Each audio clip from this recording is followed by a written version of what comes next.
एक truck driver के लिए ढाबे की दाल रोटी किसी जन्नत से कम नहीं होती। पर क्या हो जब उस दाल में आपको किसी इंसान के बाल मिले और यह हर बार हो। यह कहानी उसी एक ढाबे की है जहां चूल्हे पर सिर्फ दाल नहीं बल्कि कोई भयानक राज पक रहा था। मेरा नाम अर्जुन है, हरियाणा का रहने वाला एक जाट जिसकी दुनिया पिछले 10 साल से इसी ट्रक के केबिन में सिमटी हुई है। मैं दिल्ली से केमिकल के टैंकर भरकर गुजरात के कांडला पोर्ट तक ले जाता हूं। मेरा रास्ता राजस्थान के तपते हुए रेगिस्तान से होकर गुजरता है। यह रास्ता जितना खूबसूरत है उतना ही खतरनाक भी। यहां दिन में लू चलती है और रात में कहानियां चलती हैं। ड्राइवरों के बीच एक ढाबे की कहानी बहुत मशहूर थी। बाडरमेर से करीब 50 किलोमीटर आगे हाईवे पर एक बिल्कुल वीरान जगह पर एक छोटा सा कच्चा ढाबा था। नाम था मां का ढाबा। कहते थे कि उस ढाबे की पंचरतन दाल का स्वाद ऐसा है कि जो एक बार खा ले वो उंगलियां चाटता रह जाए। पर उस ढाबे के साथ एक अजीब और घिनौनी बात भी जुड़ी हुई थी। हर कोई कहता था कि वहां की दाल में हमेशा एक लंबा काला इंसानी बाल जरूर मिलता है, हमेशा, चाहे आप कितनी भी साफ सफाई से बनवा लो। कुछ ड्राइवर इसे नजरअंदाज कर देते, स्वाद के आगे सब भूल जाते। पर कुछ पुराने ड्राइवर वहां रुकने से भी डरते थे। वो कहते थे कि यह कोई मामूली बात नहीं है, यह एक इशारा है, एक अशगुन। मेरे लिए यह सब बकवास थी। मैं प्रैक्टिकल आदमी था। बाल ही तो है, निकाल कर फेंक दो, मैं सोचता। एक रात मैं कांडला से वापस दिल्ली लौट रहा था। मेरा टैंकर खाली था और मुझे कोई जल्दी नहीं थी। रात के करीब 11 बज रहे थे। मैं बाडरमेर पार कर चुका था और मुझे जोर की भूख लगी थी। तभी मुझे दूर एक अकेली टिमटिमाती हुई लालटेन दिखी। मां का ढाबा। चलो आज इस मशहूर दाल का स्वाद चख ही लिया जाए, मैंने सोचा और अपना ट्रक ढाबे के सामने रोक दिया। ढाबा बिल्कुल वैसा ही था जैसा सुना था। कच्ची दीवारों और छप्पर की छत वाला एक छोटा सा कमरा। बाहर 2-3 पुरानी चारपाइयां पड़ी थीं। ढाबे पर मेरे अलावा और कोई नहीं था। चूल्हे के पास एक बहुत ही बुरी औरत बैठी रोटियां सेंक रही थी। उसकी कमर झुककर कमान जैसी हो गई थी। चेहरे पर इतनी झुर्रियां थीं कि उसकी उम्र का अंदाजा लगाना मुश्किल था। और उसके सफेद बाल, बिल्कुल सफेद पर लंबे और घने थे, जिनका उसने एक बड़ा सा जूरा बना रखा था। आओ बेटा, उसने मुझे देखकर एक बहुत ही कमजोर पर ममता भरी आवाज में कहा।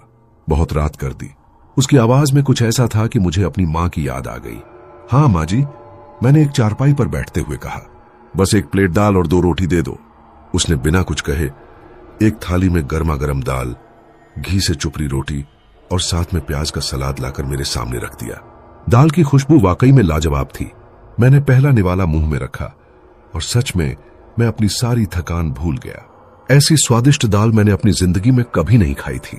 मैं मजे से खाना खा रहा था कि तभी मेरी नजर दाल की कटोरी पर पड़ी। वही एक लंबा काला बाल दाल में तैर रहा था। एक पल के लिए मुझे घिन आई, पर फिर मैंने सोचा बुरी औरत है, गलती हो गई होगी। वह मैंने चुपचाप उस बाल को निकाला और चारपाई के नीचे फेंक दिया।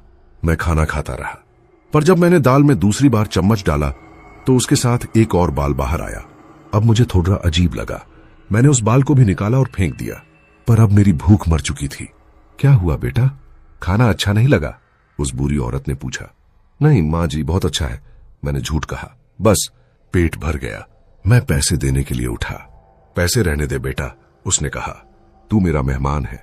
मैं उसकी बात सुनकर हैरान रह गया, पर मैंने ज्यादा बहस नहीं की और उसे धन्यवाद कहकर वापस अपने ट्रक की तरफ चल पड़ा। मैं केबिन में आकर लेटने ही वाला था कि मुझे एहसास हुआ कि मैं अपना पानी का बोतल ढाबे पर ही भूल आया हूं। मैं वापस ढाबे की तरफ गया, पर जैसे ही मैं ढाबे के पास पहुंचा मैं ठिठक गया। अंदर से किसी के रोने की आवाज आ रही थी, एक जवान लड़की के सिसक सिसक कर रोने की आवाज। मैं हैरान हो गया। ढाबे में तो सिर्फ वो बुरी औरत थी। यह लड़की कौन है? मैंने चुपके से छप्पर की दीवार में बने एक छेद से अंदर झांका और जो मैंने देखा उसने मेरी आत्मा को कंपा दिया। अंदर वो बुरी औरत नहीं थी। चूल्हे के पास एक जवान खूबसूरत लड़की बैठी थी। उम्र यही कोई 20-22 साल होगी और वो अपने लंबे काले घने बालों को एक धारदार चाकू से काट रही थी। वो रोती जा रही थी और अपने सुंदर बालों को बेरहमी से काट काट कर सामने उबल रही दाल की पतीली में फेंकती जा रही थी। यह क्या हो रहा था? यह वही लड़की थी क्या जो अभी एक बुरी औरत के रूप में थी, या कोई और वो अपने बाल दाल में क्यों डाल रही थी? मैं इतना डर गया कि मेरे मुंह से एक हल्की सी चीख निकल गई। आवाज सुनकर वो लड़की एक पल में रुक गई। उसने धीरे धीरे अपना सिर उठाया और सीधा उसी छेद की तरफ देखा जहां से मैं झांक रहा था। उसकी आंखें वो आंसुओं से भरी हुई थीं, पर उनमें दुख नहीं, एक भयानक खूनी गुस्सा था। और उसके होंठ, वो मुस्कुरा रहे थे, एक ऐसी मुस्कान जो किसी इंसान की नहीं हो सकती थी। उस लड़की की खौफनाक मुस्कान और गुस्से से भरी आंखों ने मेरे जिस्म से जान निकाल दी थी। मैं समझ गया था कि यह कोई आम ढाबा नहीं है और वो कोई आम लड़की नहीं। मैं पीछे मुड़ा और बिना कोई आवाज किए दबे पांव अपने ट्रक की तरफ भागा। मेरा दिल मेरे सीने में किसी ढोल की तरह बज रहा था। मैं बस जल्द से जल्द उस मनहूस जगह से दूर चले जाना चाहता था। मैं कांपते हाथों से अपने ट्रक का दरवाजा खोल ही रहा था कि मुझे अपने पीछे किसी की मौजूदगी का एहसास हुआ। मैंने हिम्मत करके पीछे मुड़कर देखा। ढाबे के दरवाजे पर वो लड़की खड़ी थी। उसके हाथ में वही खून सना चाकू था और उसके कटे हुए बाल उसके चेहरे पर बिखरे हुए थे। वो बस खामोशी से मुझे घूर रही थी। मैंने एक पल भी नहीं गनवाया। मैं उछलकर केबिन में चढ़ा, चाबी घुमाई और ट्रक को वहां से भगा ले गया। मैंने रियर व्यू मिरर में देखा, वो अब भी वहीं खड़ी थी, एक मूर्ति की तरह। और फिर जैसे ही मेरा ट्रक हाईवे पर चली, वो अंधेरे में गायब हो गई। मैं तब तक ट्रक चलाता रहा जब तक सुबह की पहली किरण नहीं दिख गई। मैं एक बड़े भीड़ भाड़ वाले ढाबे पर जाकर रुका। मैंने चाय पी, पर मेरा पूरा शरीर अब भी कांप रहा था। क्या वो एक चुड़ैल थी, कोई आत्मा? और वो अपने बाल दाल में क्यों पका रही थी? क्या वो खाना वो लोगों को खिलाने के लिए था या किसी और मकसद के लिए? इन सवालों ने मुझे पागल कर दिया।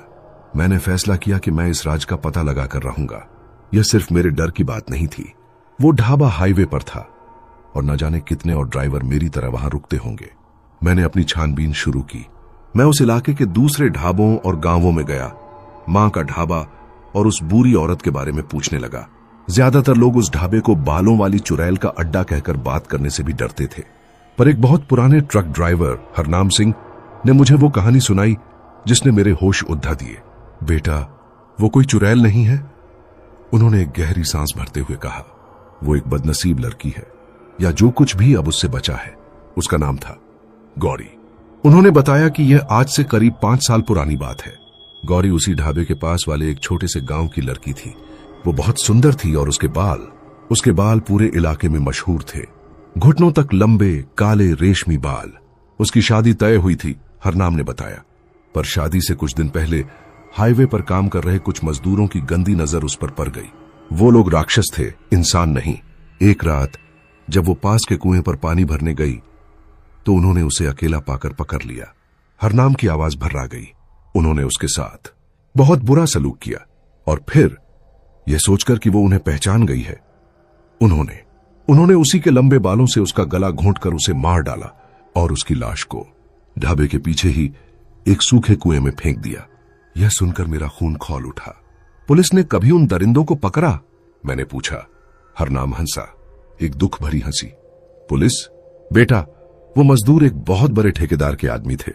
केस को दबा दिया गया। गौरी के गरीब मां बाप ने बहुत कोशिश की, पर उनकी किसी ने नहीं सुनी। कुछ महीनों बाद वो भी गांव छोड़कर कहीं चले गए। और वो ढाबा गौरी के मां बाप का ही था। हरनाम ने एक और बम फोड़ा।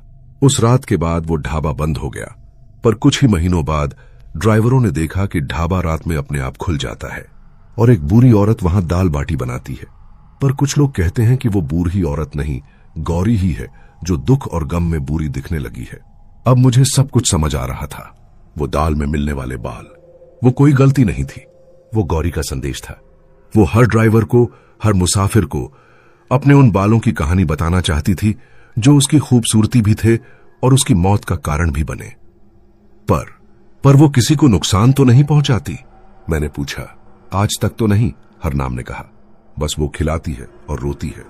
पर कहते हैं कि वो अपने कातिलों को खोज रही है और जिस दिन वो उसे मिल गए उस दिन इस रेगिस्तान में खून की नदी बहेगी।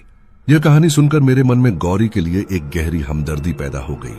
वो एक शैतान नहीं, एक पीड़ित थी, एक आत्मा जो इंसाफ के लिए भटक रही थी। पर मैं क्या कर सकता था? 5 साल पुराना केस था। वो मजदूर न जाने अब कहां होंगे। मैं इसी सोच में डूबा हुआ था। मैंने कुछ दिन आराम किया और फिर वापस अपने काम पर लग गया। 1 हफ्ते बाद मैं फिर से उसी रूट पर था।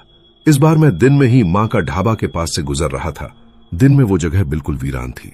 ढाबा बंद था और टूटा फूटा लग रहा था, पर मेरी नजर ढाबे के पीछे उस सूखे कुएं पर पड़ी जिसके बारे में हरनाम ने बताया था। मैं खुद को रोक नहीं पाया। मैं ट्रक रोककर उस कुएं की तरफ बढ़ा। कुआं बहुत गहरा था और सूखी कंटीली झाड़ियों से ढका हुआ था। मैंने हिम्मत करके अंदर झांका। अंदर घना अंधेरा था, पर मुझे एक अजीब सी सरी हुई गंध आई और तभी कुएं की गहराई से मुझे किसी के खुरचने की आवाज आई, जैसे कोई अपने नाखूनों से पत्थर खुरच रहा हो। मेरा दिल दहल गया और फिर उस अंधेरे में से धीरे धीरे एक साया ऊपर उठने लगा। एक इंसानी साया, पर उस साये का सिर नहीं था। वो एक बिना सिर वाला लंबा साया था जो धीरे धीरे कुएं की दीवार पर चढ़ता हुआ मेरी तरफ आ रहा था। कुएं से निकलता वो बिना सिर का साया किसी भी इंसान के होश उड़ाने के लिए काफी था। मैं चीखना चाहता था, पर मेरे गले में आवाज जम गई थी। वो साया धीरे धीरे पर लगातार मेरी तरफ बढ़ रहा था। मैं समझ गया था कि अगर मैं वहीं खड़ा रहा तो यह चीज मुझे भी अपने साथ नीचे खींच ले जाएगी। मैं पीछे मुड़ा और पागलों की तरह अपने ट्रक की तरफ भागा। मैंने पीछे मुड़कर नहीं देखा, मैं बस भागता रहा। ट्रक में बैठकर मैंने उसे इतनी तेजी से भगाया जैसे मौत मेरा पीछा कर रही हो। उस दिन के बाद मैंने कसम खा ली कि मैं उस रास्ते पर फिर कभी नहीं जाऊंगा, चाहे कुछ भी हो जाए। पर किस्मत को शायद कुछ और ही मंजूर था। कुछ महीने बीत गए। मैं दूसरे रूटों पर ट्रक चला रहा था। मैं धीरे धीरे उस खौफ को भुलाने की कोशिश कर रहा था। एक दिन मुझे ट्रांसपोर्ट कंपनी के मालिक ने अपने ऑफिस में बुलाया। अर्जुन, एक बहुत ही जरूरी और बड़ा कंसाइनमेंट है, उन्होंने कहा। यह तुम्हें कल ही बाड़मेर के पास एक नई बन रही फैक्ट्री तक पहुंचाना है। तुम्हें मुंहमांगी कीमत मिलेगी। बाड़मेर, यह नाम सुनते ही मेरा दिल बैठ गया। साहब, मैं उस रूट पर नहीं जा सकता। मैंने मना करने की कोशिश की। क्यों? मालिक ने गुस्से में पूछा। यह कंपनी का सबसे बड़ा प्रोजेक्ट है, तुम्हें जाना ही होगा। मैं बुरी तरह फंस चुका था। अगर मैं मना करता तो मेरी नौकरी चली जाती और मुझे अपनी बहन की शादी के लिए पैसों की सख्त जरूरत थी। भारी मन से मैं उस सफर के लिए तैयार हो गया। इस बार मैंने फैसला किया कि मैं मां का ढाबा से मीलों दूर रहूंगा। मैं अगले दिन माल लेकर निकला। मैं दिन भर चलता रहा ताकि मैं रात होने से पहले ही उस इलाके को पार कर जाऊं, पर मेरी किस्मत खराब थी। बाड़मेर से कुछ किलोमीटर पहले ही मेरे ट्रक का इंजन खराब हो गया। मैं बीच रेगिस्तान में सुनसान हाईवे पर फंस गया। मोबाइल में भी नेटवर्क नहीं था। घंटों बीत गए, कोई मदद के लिए नहीं आया। रात घिरने लगी और फिर रात के करीब 11 बजे मुझे दूर वो टिमटिमाती हुई लालटेन दिखी। मां का ढाबा। मैं जानता था कि यह एक जाल है। वो मुझे बुला रही थी। मेरे पास कोई चारा नहीं था। या तो मैं यहीं ठंड में ठिठुर कर मरूं या फिर उस ढाबे पर जाकर मौत का सामना करूं। मैंने दूसरा रास्ता चुना। मैं कांपते हुए उस ढाबे की तरफ बढ़ा। ढाबा बिल्कुल वैसा ही था। वही चारपाइयां, वही तंदूर, वही दाल की खुशबू। पर आज ढाबे पर कोई नहीं था। न वो बूढ़ी औरत, न वो जवान लड़की।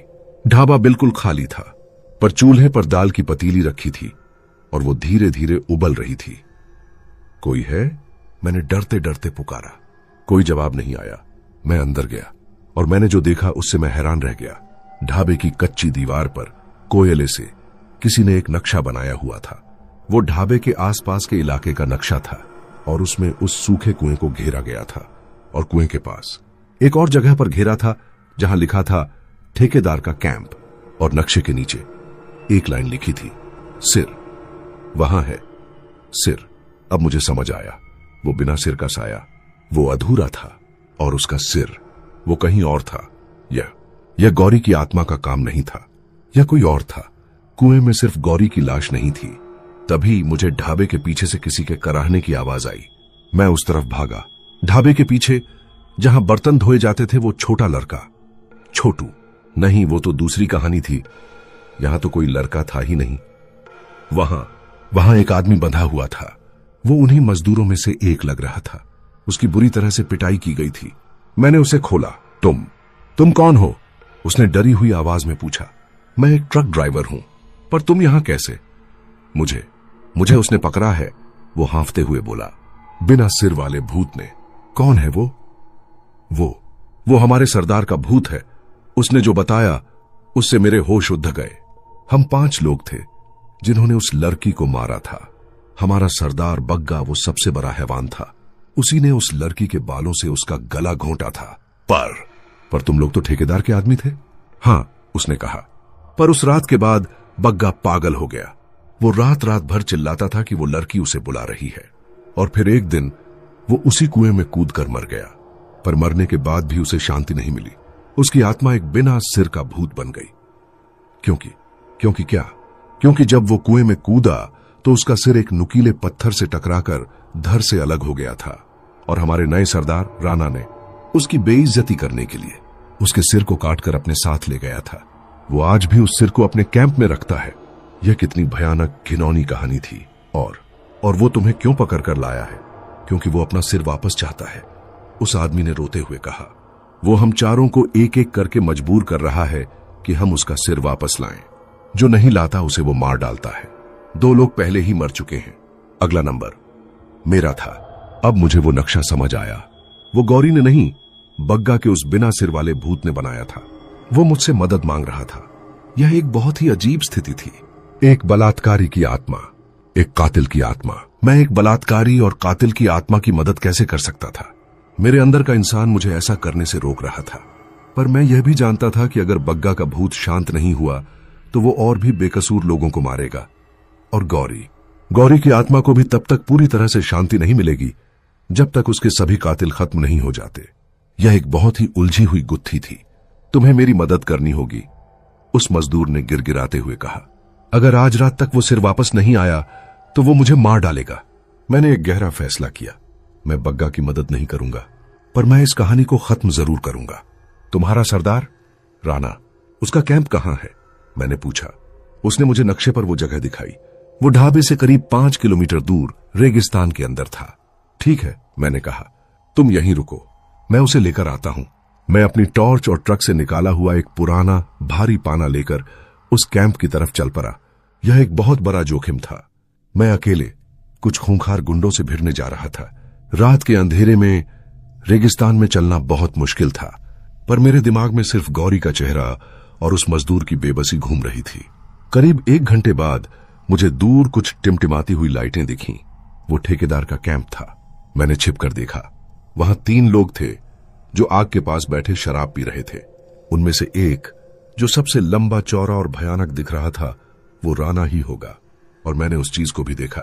राणा के पास एक लकड़ी के बक्से के ऊपर एक इंसानी खोपड़ी रखी हुई थी, बग्गा की खोपड़ी।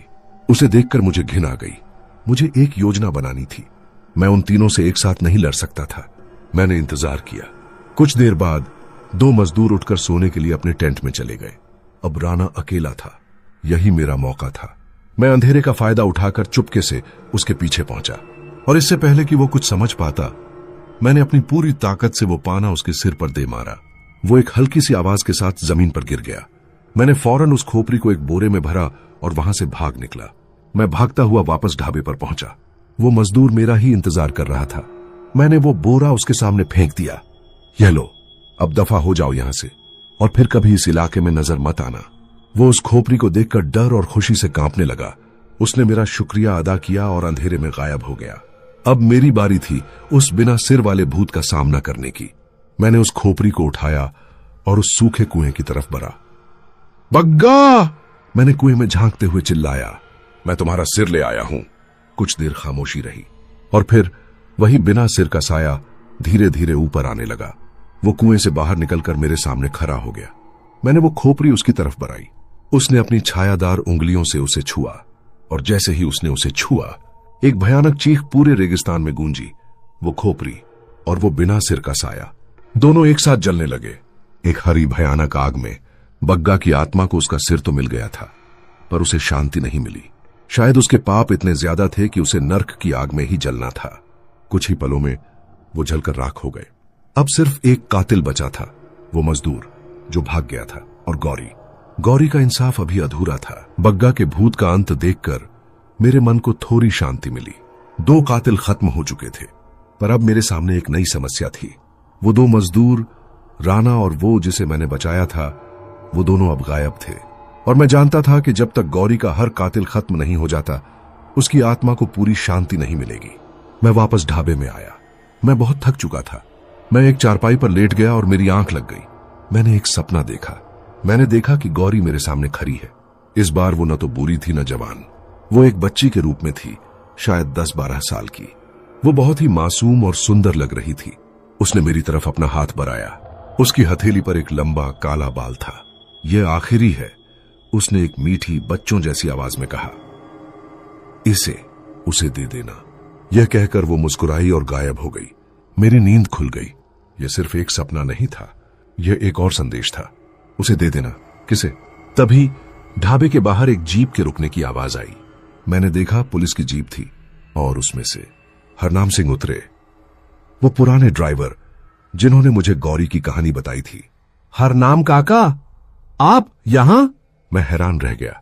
हां अर्जुन, उन्होंने कहा, पुलिस मुझे ही लेकर आई है। वो 2 मजदूर वो पकड़े गए हैं और उन्होंने सब कुछ कबूल कर लिया है।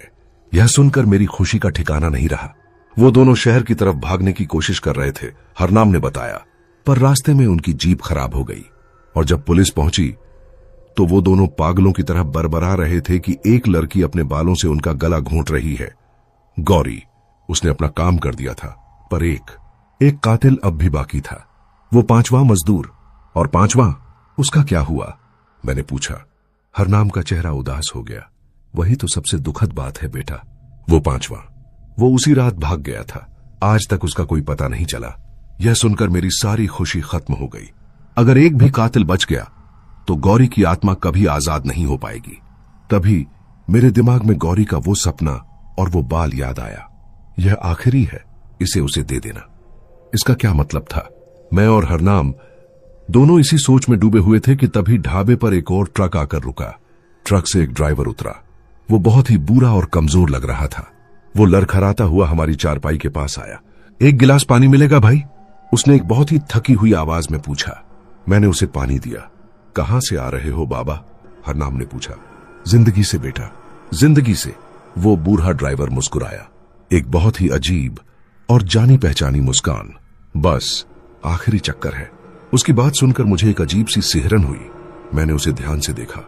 उसका चेहरा झुर्रियों से भरा था, पर उसकी आंखें। और तभी मेरी नजर उसके हाथ पर पड़ी। उसके हाथ पर एक पुराना फीका पड़ चुका गोदना था, एक बिच्छू का। वो मजदूर जिसे मैंने बचाया था, उसने मुझे बताया था कि उनके गैंग में हर किसी के हाथ पर बिच्छू का गोदना होता है। यह वही था, 5वां कातिल। वो सालों से अपनी पहचान छिपाकर एक बूढ़े ड्राइवर के रूप में जिंदगी गुजार रहा था और आज किस्मत उसे वापस यहीं खींच लाई थी। उस बूढ़े ड्राइवर के हाथ पर बिच्छू का गोदना देखकर मेरा खून जम गया। वो गौरी का आखिरी कातिल था, जो इतने सालों से मेरी ही तरह इन सड़कों पर अपनी जिंदगी काट रहा था। और आज वो खुद चलकर अपनी मौत के पास आ गया था। मेरे हाथ मेरी जेब में रखे पाने पर चले गए। मेरे अंदर एक ही आवाज उठ रही थी, मार डाल इसे, गौरी के इंसाफ के लिए। पर तभी मुझे गौरी का वो मासूम बच्ची वाला चेहरा और उसके शब्द याद आए। यह आखिरी है, इसे उसे दे देना। उसने मुझसे बदला लेने के लिए नहीं कहा था, उसने कुछ देने के लिए कहा था। मैंने खुद को शांत किया। बाबा खाना खाओगे? मैंने अपनी आवाज को सामान्य रखने की कोशिश करते हुए पूछा। नहीं बेटा, वो मुस्कुराया। बस भूख मर गई है, बस एक आखिरी इच्छा है। क्या? मैंने सुना है, उसने धीरे से कहा कि यहां की दाल बहुत मशहूर है। बस एक चम्मच चखना चाहता हूं। यह सुनकर मैं और हरनाम दोनों कांप गए। वो जानता था, वो सब कुछ जानता था। शायद वो इतने सालों से इसी बोझ के तले जी रहा था। वो यहां मरने ही आया था। मैंने कांपते हाथों से चूल्हे पर रखी दाल की पतीली से एक कटोरी में दाल निकाली और मैंने देखा कि उस दाल में एक भी बाल नहीं था। वो आज बिल्कुल साफ थी। मैंने वो कटोरी उस बुरे ड्राइवर की तरफ बढ़ाई। उसने कटोरी ली और फिर उसने अपनी जेब से एक चीज निकाली, एक लंबा काला रेशमी बाल। यह गौरी का था। यह उस रात से मेरे पास है, उसने रोते हुए कहा। यह मेरे ट्रक के केबिन में गिर गया था। मैं इसे आज तक फेंक नहीं पाया। यह हर पल मुझे मेरे गुनाह की याद दिलाता है। उसने वो बाल लिया और उसे उस दाल की कटोरी में डाल दिया।